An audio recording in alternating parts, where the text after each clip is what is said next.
nítorí ìbò ọdún 2027 mákindé àti kwankwaso ṣe ìpàdé.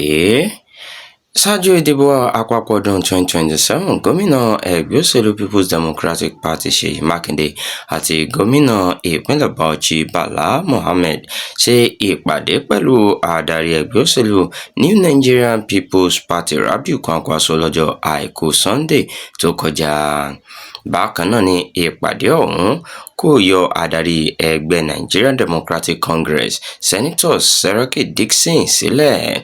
mákindé àti Dixon ni wọ́n tẹkọ̀ létí lọ́ba alhaji rabiu kwankwaso nípínlẹ̀ kánò pẹ̀lú olùdíje lábẹ́ ẹgbẹ́ òṣèlú labour party nínú ìdìbò àpapọ̀ ọdún 2023 Peter Obi. bó tilẹ̀ jẹ́ pé wọ́n ní ara ayẹyẹ ọdún ìtúnu ààwẹ̀ ní àbẹ̀wò náà jẹ́, síbẹ̀ ẹnìkan tó kò fẹ́ dárúkọ rẹ̀ sọ pé ìpàdé náà ní í ṣe pẹ̀lú ìmúrasílẹ̀ ìdìbò ọdún 2027.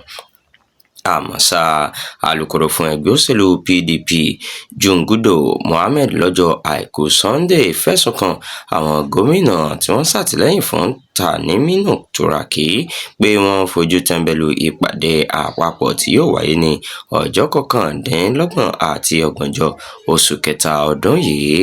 nígbà tó ń fèsì, alukoro fún igun Turaki nínú ẹgbẹ́ òṣèlú PDP ìní Emembong ní àhesọ lásánlàsàn ní ìbanilórúkọ jẹ́ nítorí gbogbo ipá ní igun náà sá láti rí i pé àlàáfíà padà sínú ẹgbẹ́ PDP.